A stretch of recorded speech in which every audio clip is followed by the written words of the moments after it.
Hello, and welcome to Season 5 of Sal Sylvester on the Future of Leadership. I'm Sal Sylvester, your host and founder and CEO of 512 Solutions, an executive coaching and leadership development firm based in Boulder, Colorado. Our mission is to help organizations create healthy, aligned, and more human workplaces. I'm also the founder and CEO of Coach Metrics, a cloud-based tool we developed to measure behavioral change and add more discipline and reinforcement in coaching and leadership development. As you know, this season is all about creating a more deeply human workplace. Our greatest gift as human beings is our ability to adapt. And I believe that the more we can tap into our humanity, the more successful we can be in business and beyond. So today we've got an important topic to talk about. We'll be connecting with Amy Tolbert about how we can help shift our team and organizational culture from unconscious bias to intentional inclusion. And as I reflect on my own behaviors, what I know about myself is I don't wake up in the morning and say, I'm going to show my bias today. But what we know from research is that we all have unconscious bias, and that unconscious bias impacts how we make decisions, how we solve problems, and frankly, it impacts the overall health of our organizational cultures. The good news is that over the past few decades of neuroscience and behavioral research, there's been a ton of information explaining the why and the how behind unconscious bias. And today we have an expert on this topic to help us navigate the unconscious bias that might be showing up in our lives and in our workplace. Amy is well authored with several books, many articles, assessment tools, active blogs, author of a video-based global communications training to develop intercultural communication skills called Open Mind, Open World. And she founded Spectra Diversity that offers an inclusion assessment tool and training. So let's go to the interview with Amy now. Amy, welcome to the podcast. It's so nice to connect with you today. Well, after all these years we've known each other, we got a hot topic to talk about. We do. And it's such an important topic in our world. And you've done some incredible work globally around this topic of unconscious bias. Can you just first tell us from your perspective, what does unconscious bias mean to you? You know, Sal, it's interesting because unconscious bias has taken on kind of a life of its own. But if we look at it in the subset of diversity, equity, and inclusion, which is what a lot of organizations, and now we tag on the word belonging, as to what a lot of organizations are doing, unconscious bias is kind of a nice anchor to start with in some cases for companies.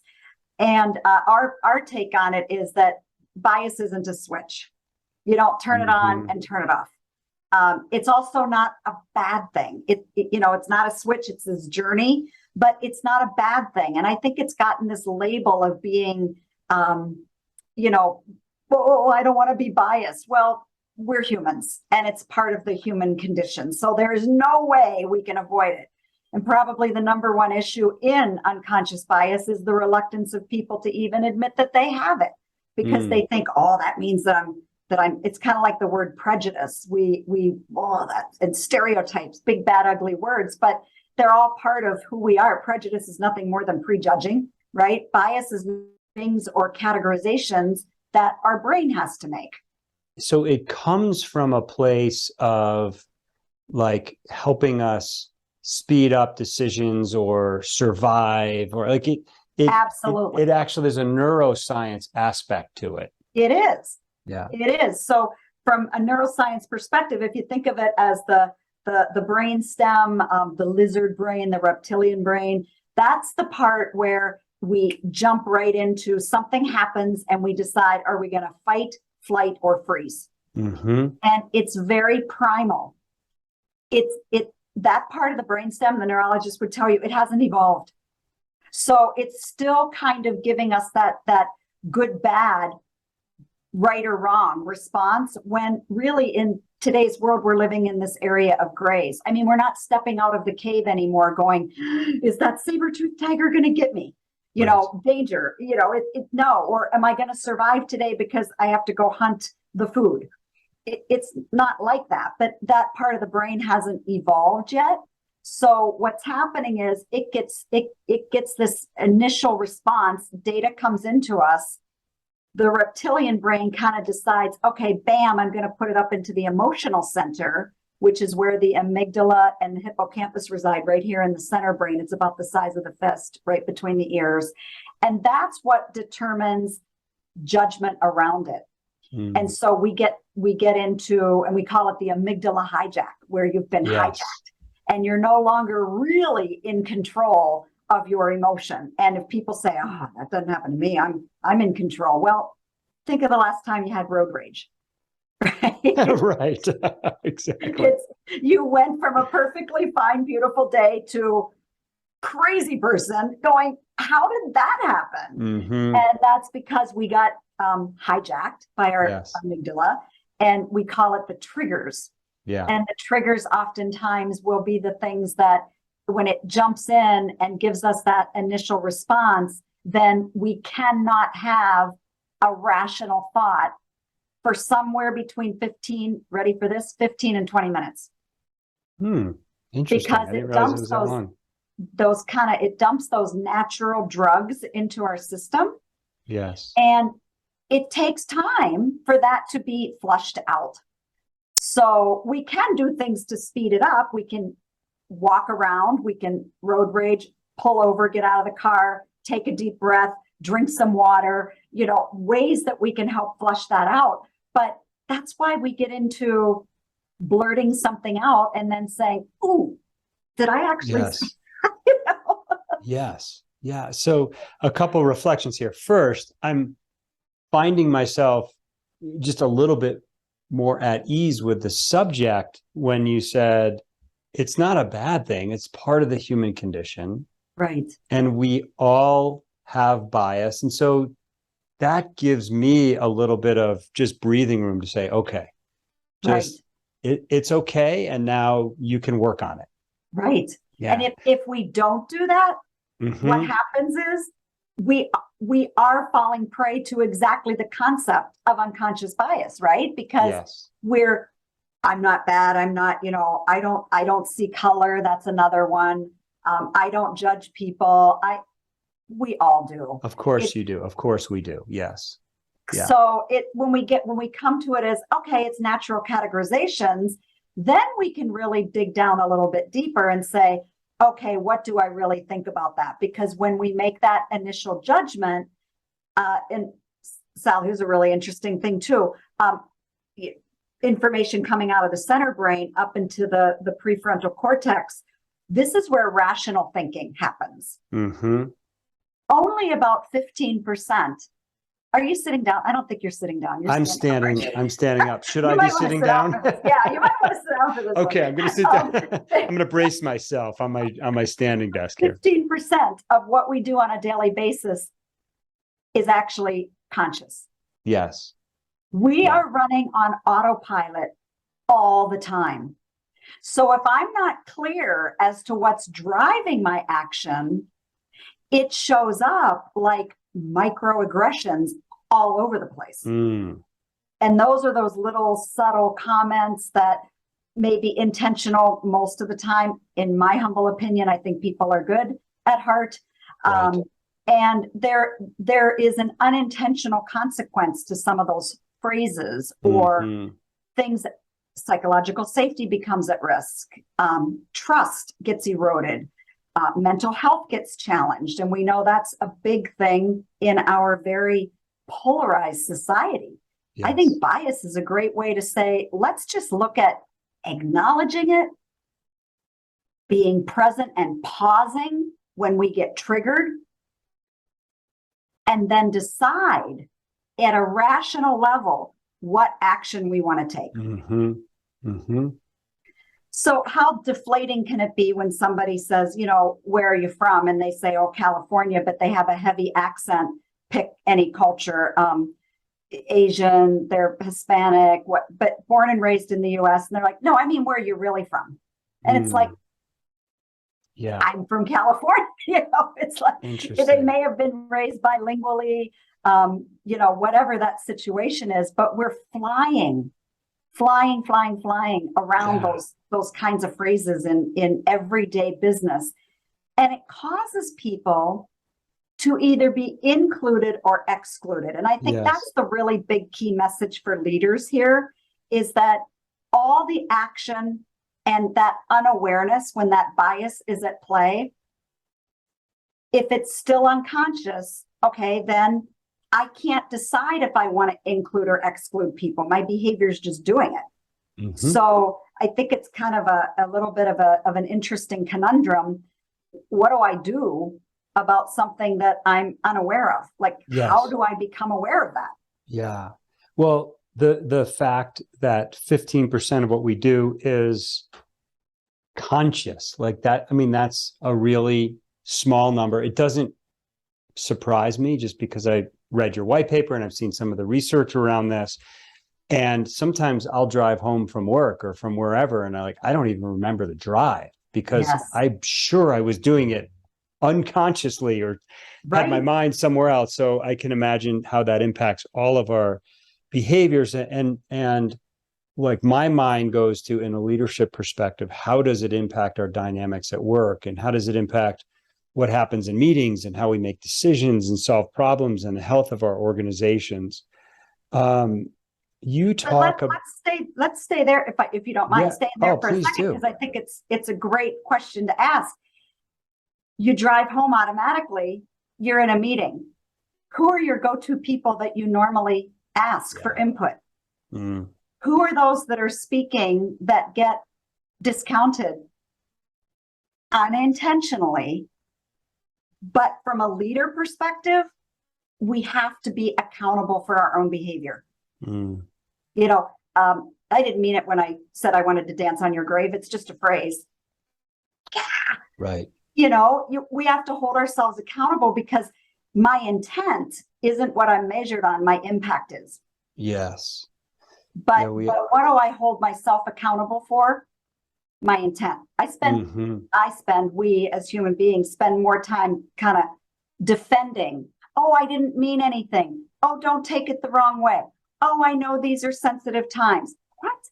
Then change the language. Or change the behavior. Yeah, we often show in our leadership programs, we have an intention, people see our behaviors or hear our words, and then there's a perception that happens, and there's always an impact. And when that intent is misaligned with the perception, it's not uncommon, like you said, for people to say, oh, I'm so sorry, that wasn't my intention. Right. And I think what I heard you say is, we hold ourselves accountable to our intentions, but we hold other people accountable to either their behaviors or their perceptions, which is a different level of accountability. Is that accurate? And we wonder why it's out of balance. Yes. And as a leader setting the role model, we have to align our intent with our impact instead of excusing it away, or I didn't know. If somebody is brave enough as a leader to tell you what you've done in a meeting or in a hiring situation or in a decision-making process where they witnessed bias perhaps, and they point it out, bless them, right? Thank them, because it's a gold mine, and we don't often have people brave enough doing that. Actually, that might be a challenge for leaders that I would pose, is to think about, who are some of my trusted people that I could really ask to point out to me when they notice something that feels misaligned. They saw a behavior. Wow, that was an email that felt very exclusionary. Now, here's the trick of that. If I only ask those people that are in my, I'm going to call it my inner circle. Right. We already probably agree. That's confirmation bias. That's affinity bias. Yes. Right. What I need is a completely different perspective. And that's a huge risk. Honestly, I don't know why people call that a risk. I call it growth and learning. But they think, it does make you vulnerable. Mm-hmm. And it does require, I think, Sal, there's kind of two things that leaders need today that maybe weren't as true in the past. I think it's always been, but maybe not as pointed. Vulnerability Yes. and intellectual humility. Yeah. Yeah. And if I bring those two to the party, then I'm not, I'm demonstrating my humility. I'm Mm-hmm. demonstrating my humanity, and I'm able to grow as a leader. What a great day. Instead Right. of Yeah. And I think, you know what I'm not sure how to word this, but sometimes I find myself walking on eggshells because I have a question or I'm not really sure how something should be phrased or what is the correct way to say something or refer to maybe a group of people. But I think when you have that level of vulnerability and combined with safety, that psychological safety, it becomes easier for people to say, hey, I'm just really curious about this. I'm not sure if I should refer to you or to you as, is it Native American? Is it American Indian? Is it indigenous? Like, help me understand. I don't know. Maybe you can share a little bit of language. Like, how do people approach those types of conversations to be more inclusive? excellent question, I think. And the answer is yes, and I don't know, right? But Yeah. I'll give you some tips around what we do around that. First of all, if you, not you personally, but if leaders find themselves asking that, like, I'm not quite sure, I don't know this, it's great to ask the question. But if I start asking the same people over and over, then I am now abdicating responsibility for my learning and they become my teacher. And, you know, that's okay to a degree, but there's actually a phrase in the field called weathering, where if I'm the one person that has to speak for all Blacks, for all women, for all transgender, for all, that's exhausting. Yes. And you and I both know that, you know, I, as a white female with two biracial, bicultural kids, I'm the same as all, nothing at all like others, a little bit like this one, right? So Yes. there's a book by Irshad Manji, Manji, that is Don't Label Me. And I actually love the book. It's a very pointed, and it's kind of interesting. She's having a conversation with her dog. Mm-hmm. And the dog becomes so interesting. It's such a great perspective and a completely different way of looking at it.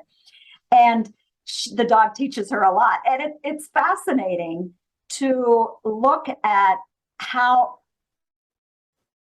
distracted I think we all become with labels and terms. Yeah, and did I get it right? And the eggshell walk is actually a thing. So weathering, I think, is one. I think asking is okay. Be conscious of weathering. Yes. Educate. How do you educate yourself? Become familiar with what is unfamiliar. Or another way, make the unfamiliar familiar. So expand your circle. Instead of me being around all people that think and act like me, where's the growth in that? Right. I need different perspectives. Oh, this is so helpful because even just in the nature of my question, like there's bias in it. And there's, you know, I am sort of exemplifying exactly what you're saying. Well, but I don't think necessarily it was bias. I think, again, it was from a really great intention. I just want the leaders that might hear this to be aware that there is a weathering that happens, right? But also, if I ask people, for example, I contracted with a gay man that was my business partner for years, and we traveled all over the country together, 2 and 3 day training gigs. As you know, that doesn't happen anymore. And so we saw each other at our best and our worst. We saw each other when we were energized in front of an audience, and we saw each other when the plane was delayed. We got in late to the hotel. Nobody was, you know, there at the desk to get us our room, and we had to be training again in 5 hours. And that's not you're not gonna show your best self. right? So I contracted with him to say, I need you to point out to me when my bias is slipping out that I'm unaware of, because I need to halt. And HALT is an acronym for when you're hungry, angry, lonely, and tired. And those are the times when things might come out sideways. And he did, man. He was a good coach. Yes. And I learned a lot. Oh, that's so helpful. I literally just interviewed, as I'm working with an executive team from a very large organization, members of the team, and they were talking about how the senior leader on this particular team, they have a nickname for it, but he can get into a mood. And they said, and this one particular person identified it when they're traveling internationally and when he is in those stages, when he's mostly tired, but it would fit the hungry, angry, lonely, tired HALT acronym. So it's just helpful to have that as a framework. Yes. And so then when he would bring it up, instead of, well, you know what we've been through. You know that we had that horrible flight. You know that and we developed something called the VAC, validate, appreciate, and change. Okay. So I would say, thank you for bringing that to my attention.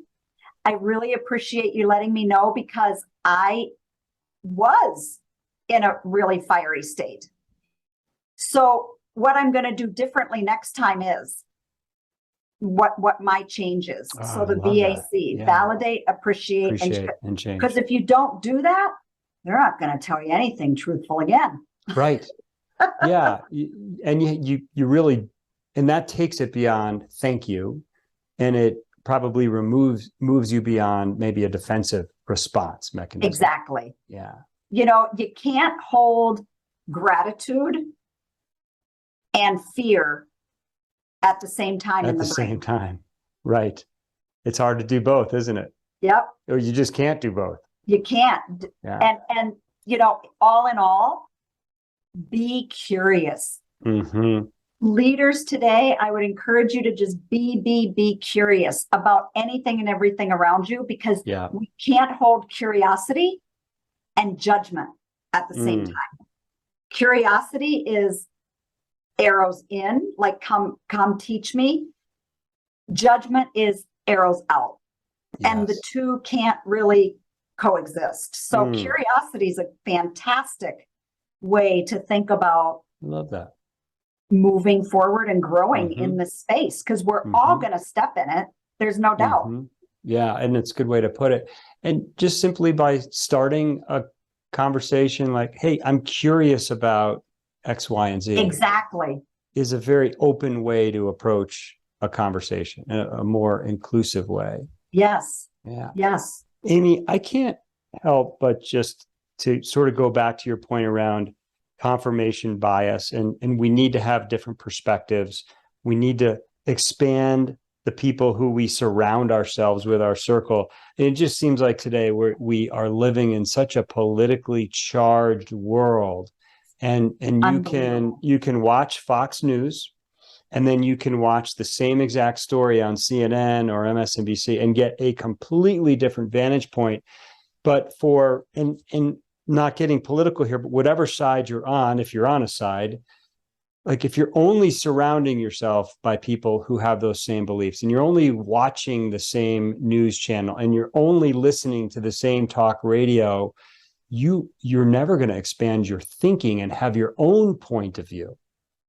Absolutely. And social media, love it, hate it, don't care, doesn't matter, good, bad, right, wrong, doesn't matter. The point is, it's a huge influence to exactly what you're saying. It encourages us to be polarized. And if you think about it, it's because I want to look for comments that agree with what my post was. I don't want to be challenged about it. Why not? That's a good thing. And I'm going to then, and anonymity is another thing. I mean, social media has kind of really wrecked us in a lot of ways, because we think it's okay to be rude and arrogant, and actually not many times not using facts, but opinion as if it's facts. and Right. getting very personal and hurtful and stabbing people with comments on social media on some of these posts. And it makes it seem okay. Yeah. And it's not. So two things around that is be human about it, right? And to your point, Fox versus CNN versus, posts and news feeds, resources that you look at. I always told my kids, you have to be able to hold two divergent opinions in your hands at the same time. Mm-hmm. They both had very difficult times in a predominantly white area, being Hispanic. And it was, really brutal in a lot of ways. And instead of supporting the anger and the mayhem and the disbelief that people would do this, it's like, wait a minute, here's your perspective, here's the other perspective. You should be able to debate both. You can have the one that you want to choose as the right answer, but you cannot debate if you don't know the other side. Yeah. And I'm not suggesting to get to know whatever the other side is, different leadership models, different ways to approach change, different ways to actually do a merger and acquisition, but getting educated on all, or not all, it's not possible, right? But different perspectives can only help broaden. Then you can make a conscious decision, about the direction and the action you want to take, rather than just going with what you've always done. Yeah, because then we're back in that automatic mode. Right. Has come from wherever, socialization of our past lives, without really thinking about, wait a second, what's my point of view here? Right. Yeah. And to get critical thinking back into it. Mark Twain, I'll often say in sessions, Mark Twain said, the problem isn't, what is it? The issue isn't in what you don't know. It's what you know for sure that just ain't so. Yeah. What, just so well said. Isn't that great? Yeah. I'm like, so that's well so said. Perfect. For sure. Amy, so as we start to close out here today, what's our personal responsibility? And maybe even, you often will use the term intentionally inclusive. So what's our personal responsibility in being intentionally inclusive? The big, of course, I'm a learning person, so I'm going to be biased in my response to that. Exactly. Right? And I might be biased along those same lines. But it's all about the learning. So it's inviting in. If you have a human response, you get really angry at something, or the hair stands up on the back of your neck, or you want to jump in with a rebuttal, that's when you should really pay attention, because that means that you really are being challenged to learn and to grow. If you agree with it, well, you already agree with it. Right. So invite in other opinions, things that are unfamiliar to you. Go to different neighborhoods where the primary language isn't your native language, and see what that feels like. Walk through those kinds of grocery stores and eat in those restaurants. I don't know what it might be. It might be Vietnamese. If it might be, Hispanic. It might be through, uptown in New York, right? But a place where you are the minority, where you're not surrounded by everybody just like you, and play like the anthropologist. Just see what that feels like. Yeah. So one is to invite in. Another is to, and I might have said this earlier, become familiar with the unfamiliar. If something is like, I don't know that's not my, anything that's not my thing, oh my gosh, go. Yeah, go. Right. Yeah, that's not me, or yeah. Right? Then do it by all means. And getting comfortable with being uncomfortable. Yes. I think I read an article a long time ago in Harvard Business Review leaders often try to, or say they want to be authentic leaders. And the challenge with authenticity is that when we're learning a new skill or developing a new mindset around leadership or stretching ourselves, oftentimes it doesn't feel authentic. Yeah. And so instead of continuing to develop that, we go back into our comfort zone because that feels authentic, but we're not actually growing or learning that new skill. So I love that whole idea of really inviting in other opinions, ideas, and leaning into something new. And an invitation is a form of inclusion, but not just the invite, then the willingness to step back and let them, us, all be a part of developing it together, rather than, it's kind of like inviting somebody to your home is really different than then allowing them to rearrange the furniture. Yes. Right. Right? It's okay, wait, that's too close. Like, this is my space. I want to decide. Well, that's not true inclusion. Yes. Yeah, for sure. So, Amy, let me see if I can summarize some of these key points. So many great insights from today. Number one, unconscious bias isn't not necessarily a bad thing. It's just part of our human condition. And part of what we have to do is just acknowledge that it exists, that only 15% of what we do is actually conscious throughout the day. So the first piece is just acknowledging that. Is that accurate? Absolutely. Number two, seek feedback.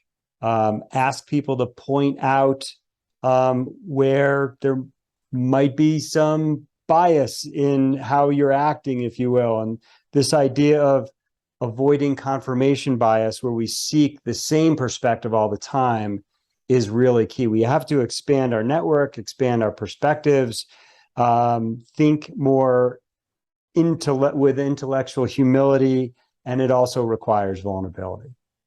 Yes. And it's a journey. We're never there. We're never there. Right. arrive. Right. Because we're always changing. Yes, absolutely. You shared two really nice tools, the HALT tool: hungry, angry, lonely, tired, and people often get triggered under those conditions. Yeah. And then when you get feedback from people, use the VAC model, which is to validate, appreciate, and change. Does that sound about right? Yes, absolutely. Okay, awesome. Be curious, and you can't hold both curiosity and judgment at the same time. I love that. And then be aware of the impacts of social media, because it often encourages us to be polarized as people. Boy, we should write a white paper on this. Oh, let's do it. I'm game for that. Amy, thank you so much. This has been such a gift. I'm sure our listeners will have gotten so much out of this time together today. Well, we're always growing together. That's the goal. For sure. Thanks so much, Amy. Thank you.